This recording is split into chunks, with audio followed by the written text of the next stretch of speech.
우리나라 시간으로 15일 새벽 4시 30분 미국의 기준금리를 결정하는 회의인 FOMC가 열리는데요. 가장 중요한 경제 발표이기 때문에 전 세계가 모두 집중할 수밖에 없고, 따라서 투자 시장에도 큰 변동이 있을 수밖에 없는데요. 이번 FOMC에서는 어떤 결과가 예상되고 그로 인해 금은 시장에는 어떤 영향이 있을지 미리 알아보도록 하겠습니다.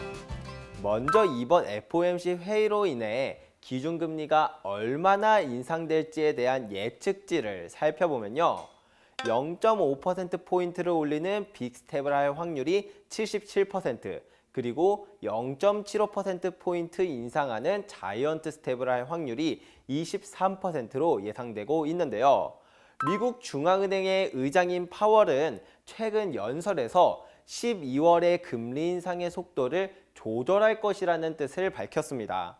이 외에 다른 연준 이사들도 연설 때마다 12월에는 기준금리 인상의 속도를 조절할 것이라고 이야기하면서 사실상 이번 FOMC에서는 기준금리를 0.5%포인트 인상하여 현재 4%인 기준금리를 4.5%가 될 것이라는 건 기정사실인 것으로 보여집니다. 따라서 모두가 알고 있는 사실인 만큼 실제로 기준금리가 0.5%포인트 인상되더라도 이것 자체는 시장에 미치는 영향이 없을 것으로 예상이 됩니다. 그러면 이번에 FOMC에서는 무엇이 가장 투자 시장을 움직이게 하는 요소일까요? 지금 모든 투자자들이 기대하는 것은 최종 금리를 어디까지 보고 있느냐는 점입니다. 시장의 기대보다 낮다면 호재로 받아들일 것이고, 반대로 시장의 기대보다 더 높다면 시장은 이것을 악재로 받아들일 가능성이 큽니다. 그러면 시장은 최종 금리를 어느 정도로 예측하고 있을까요? 기준금리에 대한 시장 참여자들의 베팅을 살펴보면 내년 1월과 3월 그리고 5월에 0.25%포인트씩 기준금리를 인상하는 베이비 스텝을 총 3번 하여 최종적으로 5.25%가 될 것으로 예상하고 있습니다. 그리고 더 중요한 것이 내년 안에는 오히려 금리가 인하될 것이라고 생각하고 있네요. 이번 12월 FOMC에서는 기준금리 점도표도 같이 발표가 되는데요. 이것은 연준의 위원들이 향후 예상하고 있는 금리를 점으로 찍은 표입니다.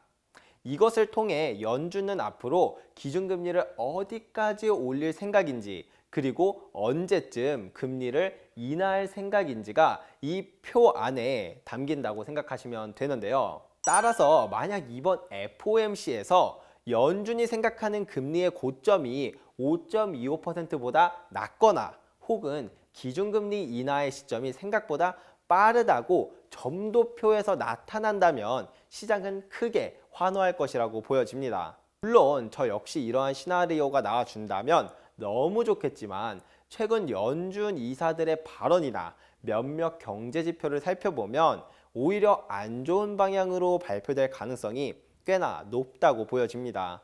왜냐하면 가장 마지막에 연설을 했던 에반스 시카고 연은 총재는 금리 인상 속도는 늦추겠지만 최고 금리를 더 높여야 할 것이라고 이야기했습니다. 그리고 30일에 연준 의장인 파월의 연설이 있었는데요. 여기서 파월은 금리 인하를 곧 하기를 원하지 않는다고 이야기했습니다.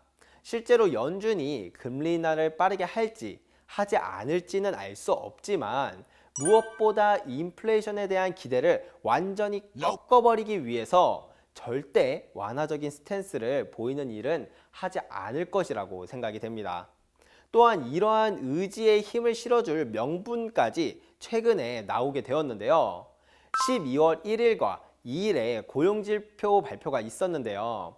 1일에 발표된 신규 실업수당 청구 건수가 전문가들의 예측치와는 다르게 크게 줄어들면서 고용시장이 매우 튼튼한 상태라는 것을 보여주었습니다.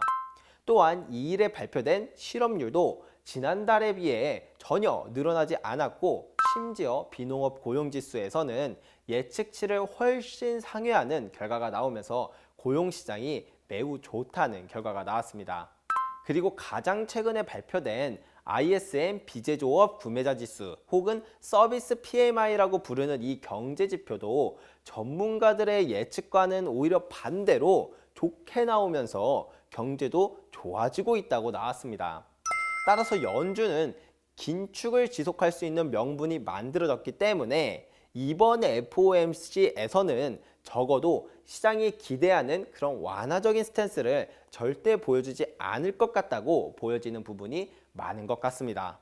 물론 최근 물가도 확실히 꺾이고 있는 모습이 나와주고 있고 다른 경제 지표들 중에는 좋지 않다는 신호도 같이 나오고 있기 때문에 너무 섣부른 판단으로 베팅을 하시기보다는 투자 판단에 참고만 하는 정도로 들어주시면 좋을 것 같습니다.